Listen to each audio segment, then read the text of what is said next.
আলহামদুলিল্লাহ রাব্বিল আলামিন ওয়াসসালাতু ওয়াসসালামু আলা আশরাফিল আমবিয়া ওয়াল মুরসালিন নবিয়িনা মুহাম্মদ ওয়া আলিহি ওয়া আসহাবিহি আজমাইন আম্মা বাদ। সম্মানিত ভাই বন্ধুগণ, আল্লাহ সুবহানাহু ওয়া তাআলা বলেছেন, ফামান যুহজিহা আনিন নার। দুনিয়াতে যত সফলতা অর্জন করুক না কেন মানুষ, এটা চূড়ান্ত সফলতা নয়, সাময়িক সফলতা। কিয়ামতের দিন যে ব্যক্তিকে জাহান্নাম থেকে দূরে সরিয়ে দেওয়া হবে, ওয়া উদখিলাল জান্নাহ, আর জান্নাতে প্রবেশ করায় দেওয়া হবে, বলা হবে যাও তোমার জান্নাতে এন্ট্রেন্সের প্রবেশের অনুমতি দেওয়া হলো, ফাকাদ ফাস, এই ব্যক্তি সবচেয়ে সফল হয়ে গেল। এই হলো সফলতা। এই সফলতার পরে আর কোনো ব্যর্থতার গ্লানি, ব্যর্থতার কোনো আশঙ্কা তাকে তাড়া করবে না। যে ব্যক্তি একবার প্রবেশ করবে জান্নাতে, আর সেখান থেকে সেই নেয়ামত তার কাছ থেকে কখনো ছিনিয়ে নেওয়া হবে না। আল্লাহ তাআলা আমাদের সবাইকে জান্নাতের অধিবাসী হওয়ার তৌফিক দান করুন। যারা অমুসলিম, জাহান্নাম তো তাদেরই জন্য, কিন্তু মুসলমানদের মধ্যেও এরকম বহু হতভাগা, বহু কপাল পড়া মানুষ আছেন যারা তাদের কৃতকর্মের কারণে জান্নাতে যাওয়ার সৌভাগ্য থেকে বঞ্চিত হবেন, তারাও জাহান্নামে যাবেন। রাসূল আকরাম সাল্লাল্লাহু আলাইহি ওয়াসাল্লামের বিভিন্ন হাদিস থেকে সেরকম 17টি শ্রেণীর কথা আজ আমরা উল্লেখ করব। যেই 17 শ্রেণীর লোক এরা জান্নাতে ঢুকে চূড়ান্ত সফলতা এবং সার্থকতা অর্জন করবার সৌভাগ্য থেকে বঞ্চিত হবে, বরং এরা জাহান্নামে যাবে। এরপরে তাদের সেখানে শাস্তি হওয়ার পরে কোনো কালে আল্লাহ সুবহানাহু ওয়া তাআলার দয়া হলে তখন তারা জান্নাতে আসবে। তাহলে মুসলিম হয়েও যে সমস্ত লোকেরা জান্নাতে যাওয়ার সৌভাগ্য অর্জন করবে না, এই সৌভাগ্য থেকে বঞ্চিত হবে সেই হতভাগা লোকদের ভিতরে 1 নম্বর হলেন অবৈধভাবে হারাম পথে উপার্জন করে যে ব্যক্তি দেহ গঠন করেছে, ওই দেহ জান্নাতে প্রবেশ করবে না। ওই দেহের জন্য জান্নাত হারাম, নো এন্ট্রি। সে যতই ভালো কাজ করুক না কেন, তার দেহ যদি হারাম খাদ্য দিয়ে তৈরি হয়, তাহলে সেই দেহ জান্নাতে প্রবেশ করবে না। এ বিষয়ে নবী আলাইহিস সালামের বহু হাদিস রয়েছে। নাম্বার 2, আত্মীয়তার সম্পর্ক ছিন্নকারী ব্যক্তি, যেই কোনো অজুহাতেই হোক না কেন, নিজের ভাইয়ের সাথে, নিজের বোনের সাথে, মায়ের সাথে, বাবার সাথে, ফুফুর সাথে, চাচার সাথে, মামুর সাথে, খালার সাথে, চাচাতো ভাই বোনের সাথে, ফুফুর সাথে সংশ্লিষ্ট যারা আছে তাদের সাথে, এক কথায় রক্ত সম্পর্কীয় যত আত্মীয় আছে তাদের সাথে, এবং কি শ্বশুরবাড়ির লোকজন আছে, কোনো যুক্তিসঙ্গত কারণ ছাড়া তাদের সাথে আপনি সম্পর্ক ছিন্ন করলেন। আত্মীয়র সাথে সম্পর্ক যে ব্যক্তি ছিন্ন করে, এই ব্যক্তির জন্য জান্নাতে প্রবেশের সুযোগ নাই। নবী আলাইহিস সালাম বলেছেন, লা ইয়াদখুলুল জান্নাতা কাতি'। যে ব্যক্তি আত্মীয়তার সম্পর্ককে ছিন্ন করে ফেলে, কোনো সম্পর্ক রাখে না, কথাবার্তা বন্ধ করে দেয়, উঠা বসা বন্ধ করে দেয়, এই ব্যক্তি জান্নাতে প্রবেশ করবে না। আপনার জান্নাতে যাওয়ার স্বার্থেই আপনাকে রক্ত সম্পর্ক আত্মীয়দের সাথে কি করতে হবে? সম্পর্কটাকে রক্ষা করে রাখতে হবে। তৃতীয়ত, মুসলিম হয়েও যে ব্যক্তি জান্নাতে প্রবেশ করতে পারবে না ভাই, তিনি হলেন ওই ব্যক্তি যে তার প্রতিবেশীকে কষ্ট দেয়। পাশের জমিনওয়ালার আইল ঠেলাঠেলি করে, পাশের বাড়ির লোকের ছাদের উপরে ময়লা ফেলে, জোরে সাউন্ড দিয়ে গান শুনে পাশের প্রতিবেশীর কষ্ট হয়। এক কথায় প্রতিবেশীকে যারা কষ্ট দেয়, এই লোকগুলো জান্নাতে যাবে না।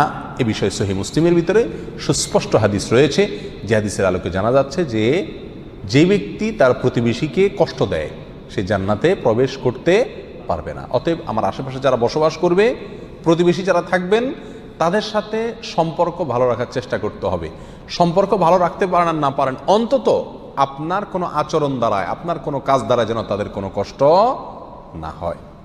নাম্বার 4, মা বাবার অবাধ্য সন্তান। যেই সন্তান তার মা বাবার ন্যায্য নির্দেশকে অমান্য করে, লঙ্ঘন করে, পাত্তা দেয় না, মানে না, এই সন্তানের জন্য জান্নাত নিষেধ। সে যত নেকামল করুক, সে যত ভালো কাজ করুক, যত নামাজ কালাম পড়ুক, কপালে দাগ ফেলায় দেখ, কোনো ফায়দা নাই, তার জান্নাতে যাওয়ার সুযোগ নাই যদি সে কি করে? মা বাবার নির্দেশকে লঙ্ঘন করে।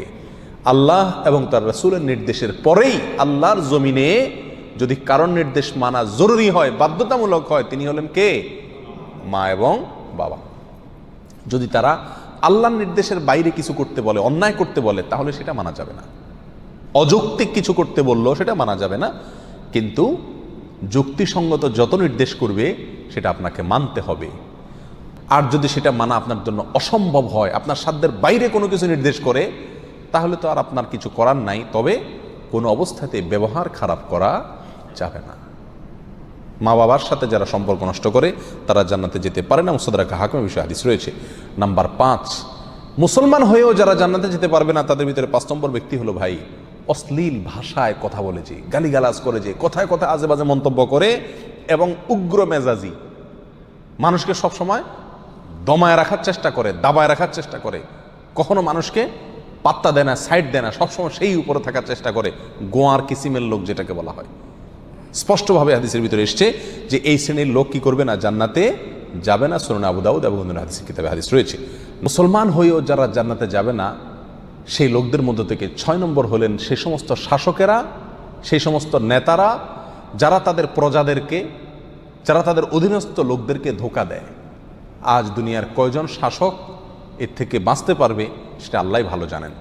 বলেন একটা, করেন আরেকটা, নির্বাচনের আগে ওয়াদা করেন একটা, ধোঁকা দেন, পরে আর সেটা পালন করেন না।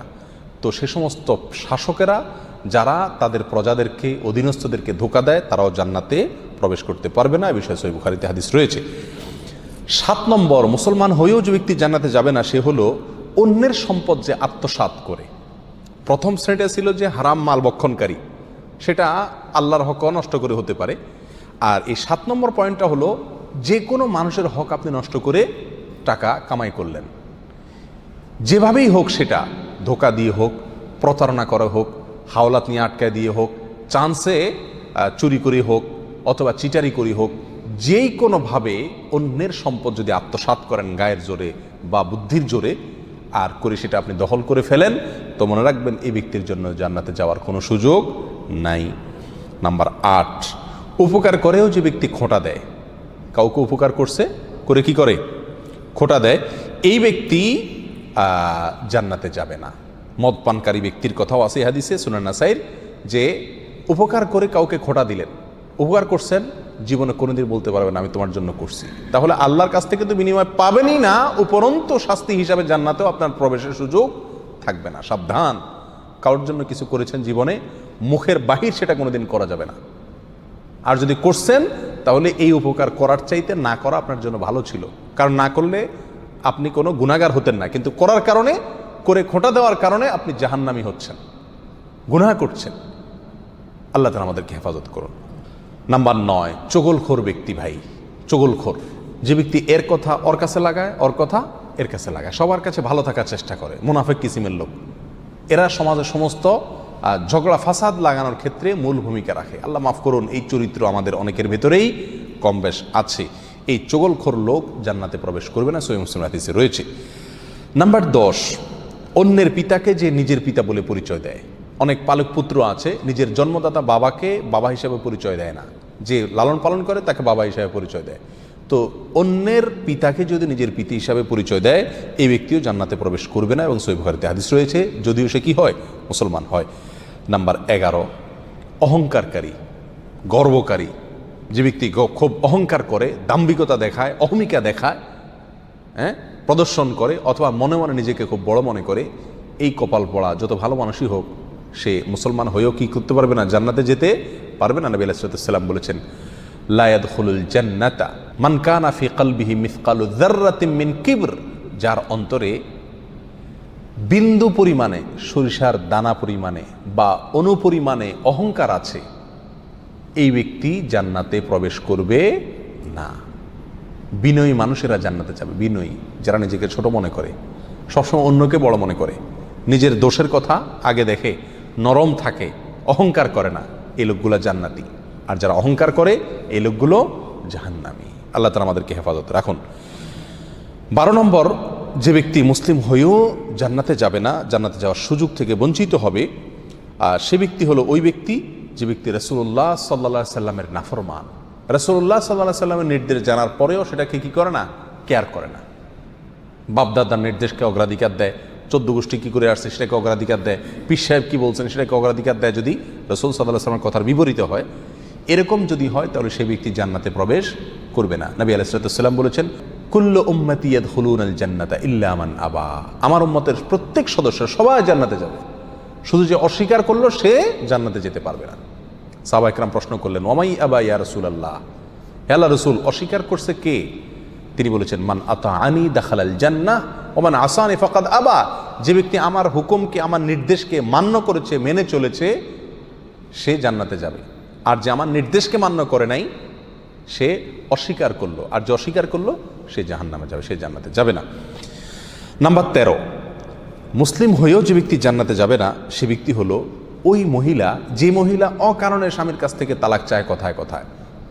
আমাদের মা বোনদের ভিতরে অনেকের ভেতরে এই চরিত্র আছে, এই দোষ আছে, কথায় কথায় স্বামীর কাছ থেকে তালাক চায়। এর আগে এক আলোচনায় বলেছিলাম ইবলিস শয়তানের কাছে সবচেয়ে প্রিয় কাজ, যেই কাজে ইবলিস শয়তান সবচেয়ে বেশি খুশি হয় সেটা হলো একটি দাম্পত্য জীবনে যখন বিচ্ছিন্নতা এসে যায়, স্বামী স্ত্রীর ভিতরে যখন বিচ্ছেদ ঘটে যায় তখন শয়তান সবচেয়ে বেশি খুশি হয়। একজন মানুষ হত্যা করলে, একজন মানুষ মদ পান করলে, একজন মানুষ চুরি করলেও শয়তান এত খুশি হয় না যত খুশি হয় পারিবারিক জীবনে বিচ্ছিন্নতা ঘটে গেলে। এই জন্য এই বিচ্ছিন্নতা চাওয়া, তালাক চাওয়া এটাও দোষের বিষয়। কোনো মহিলা যদি রাগের কারণে তালাক চায় স্বামীর কাছে কথায় কথায়, তাহলে এরাও জান্নাতে প্রবেশ করবে না। আল্লাহ তাআলা আমাদের মা বোনদেরকে হেফাজত করুন। সুনানে তিরমিজিতে এই বিষয়ে হাদিস রয়েছে। নাম্বার 14, মুসলিম হয়েও যারা জান্নাতে যাবে না তারা হলো দুনিয়ার উদ্দেশ্যে যারা ইলম অর্জন করে। দুনিয়ার উদ্দেশ্যেই কি করে? ইলম অর্জন করে। কোরআন হাদিস শিখে পয়সা কামাই করার জন্য, চাকরি করার জন্য, বা এটা বিক্রি করে খাওয়ার জন্য, এই ধান্দা যদি ইলম অর্জন করে তাহলে সে ব্যক্তিও জান্নাতে প্রবেশ করবে না। যদি কেউ দুনিয়াতে ইলম শিখে কিসের জন্য? দুনিয়ার কোনো ধান্দা, দুনিয়ার কোনো উদ্দেশ্যে, মানুষের কাছে বড় সাজবে, হ্যাঁ, মানুষের কাছে মর্যাদা পাবে, সম্মান পাবে, মৌলানা সাহেব হবে, মুফতি সাহেব হবে, বক্তা সাহেব হবে, টাকা পয়সা কামাবে, দাওয়াত টাওয়াত খাবে, এই ধান্দায় যদি কোনো মৌলবী হয়, কোনো মানুষে এলেম শিখে, তাহলে সে ব্যক্তিও জান্নাতে যেতে পারবে না। আল্লাহ তাআলা আমাদেরকে হেফাজত করুন। নাম্বার 15, যে ব্যক্তি মাথায় কালো কলব ব্যবহার করে, চুলের মধ্যে, দাড়ির মধ্যে পিওর কালো কলব, যেখানে কোনো প্রকার মেহেদি টেদির মিক্সও নাই, একেবারে পিওর কালো কলব ব্যবহার করে, এই ব্যক্তিও জান্নাতে যাবে না। সূরা নাসাতে হাদিস রয়েছে। নাম্বার 16, রিয়াকারী ব্যক্তি, যে ব্যক্তি আমল করে, ভালো কাজ করে মানুষকে দেখানোর জন্য। বিশেষ করে আজ প্রিয় ভাইরা, অর্থনৈতিক যত ইবাদত আছে এগুলোর ভেতরে উদ্দেশ্যের অসাধুতা প্রচণ্ড পরিমাণে থাকে। আমরা এগুলো করি অথচ ধান্দা থাকে মানুষ আমাকে বাহবা দিবে, হ্যাঁ, আমাকে দানবীর বলবে, বা সবাই জানবে যে আমি দান টান করি, সবার কাছে আমি এটা ভালো সাজবো, এই একটা মানসিকতা কাজ করে। এটাকে রিয়া বলা হয়, লৌকিকতা বলা হয়। আপনি কোনো নেকামল, কোনো ভালো কাজ, সেটা অর্থনৈতিক হোক আর শারীরিক ভালো কাজ হোক, এটা করে যদি মানুষকে দেখানোর উদ্দেশ্যে করে থাকেন তাহলে সেই আমলটি নেকামল হয়ে আপনার জন্য জান্নাতে যাওয়ার কারণ হওয়া তো দূরের কথা, এটি বরং আপনাকে জাহান্নামে নিয়ে যাবে। এটা শিরকে আসগর। নবী আলাইহিস সালাম বলেছেন আখেরি জামানায়, শেষ যুগে, কিয়ামতের আগে দাজ্জালের যে আতঙ্ক হবে, যে আতঙ্কে তার ভেলকিতে অনেক মুসলমান অমুসলমান হয়ে যাবে, ঈমান হারা হয়ে যাবে। সে আল্লাহ দাবি করবে এবং অনেক কুদরত দেখাবে তার, দেখে অনেকে ভেলকিতে পড়ে যাবে। সেই সময়ে তোমাদের জন্য ঈমানের উপরে টিকে থাকা যত কঠিন হবে, সেই সিচুয়েশনে তোমরা যে বিপদে পড়বে সেটাকে আমি যতটা ভয় পাই, তার চাইতে বেশি ভয় পাই তোমাদের জন্য এই শিরকে আসগরকে। অর্থাৎ এমন এক সময় আসবে যখন যত আমল করবে মানুষ সবগুলো মানুষকে দেখানোর জন্য করবে, আল্লাহকে খুশি করার জন্য কোনো আমল খুঁজে পাওয়া কঠিন হয়ে যাবে।